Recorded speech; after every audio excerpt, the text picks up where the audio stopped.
Hello, this is Judy Morio, and this is the World of Book Reviews. Thank you for joining me tonight. We're going to be talking about several books because I was on an airplane from South Africa home recently, and that is a very, very long flight. And so I read book after book after book after book on the flight.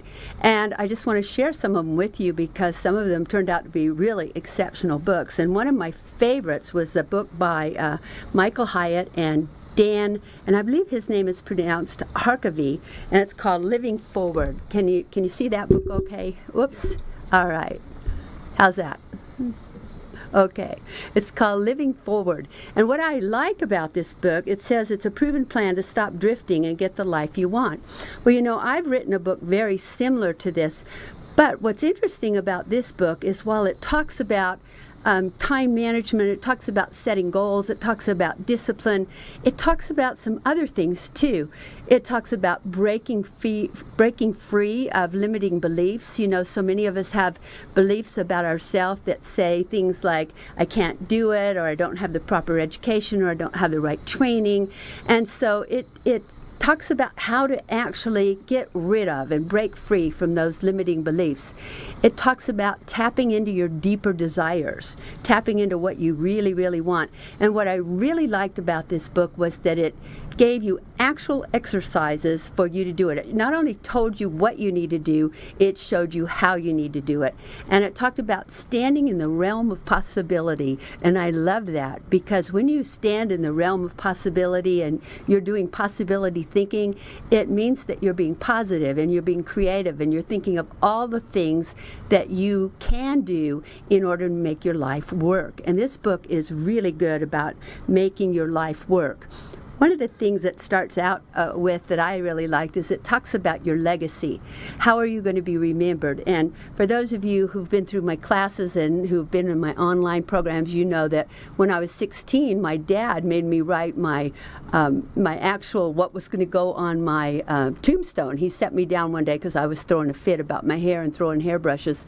And he set me down and he said, you know, what do you want your tombstone to say? And I thought, oh my God, he's going to kill me. You know, what have I done now?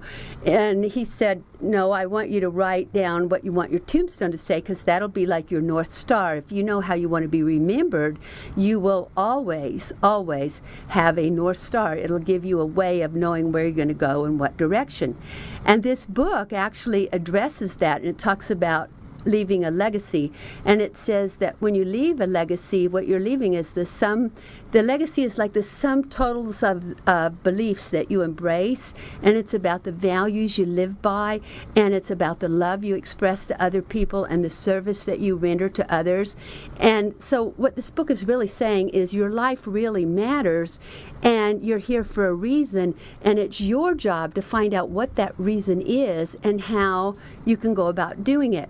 So they teach you how to set your goals, which is really cool. They talk about SMART goals, the same as I do in my books, but they take it even a step further, which I really, really loved. It's they talk about your life accounts. So when you're looking at your different areas of your life, they call those life accounts, and they show you how to keep your accounting in balance. And I found that to be absolutely fascinating, that they give you a step-by-step how to deal with each of the areas of your life. So your career, and how do you plan that, and how do you know where you're going, and your relationships, and they break it down even to each relationship, and what you're going to do and the steps you're going to have and how you make these relationships really good, and also about communication and how you communicate within relationships. So I found that this book was really like a life guide. Like it's better than having a life coach almost, because it gave you more extensive information than you get just in regular books on setting goals and time management and that sort of thing.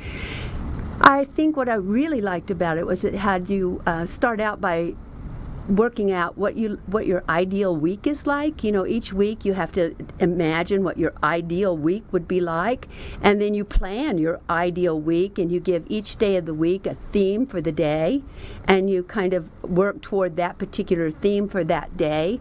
And I mean, it was an incredible book. I'd have to give this book 5 to 10 stars if I were giving stars, which today I'm not really, but I think it's a great book, and it talks about how each day you need to segment out your day as to what you're going to do within that day in specific focus areas.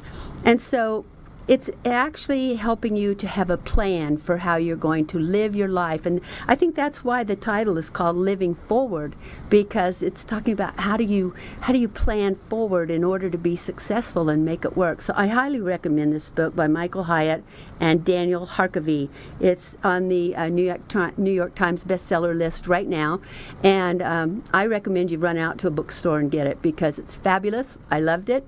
I read it on the plane coming back from Africa, and I couldn't wait to get home and start putting their ideas into my life and into my plan so that I could be even more successful. So I know you will be too. Thank you for joining us tonight on the World of Book Reviews.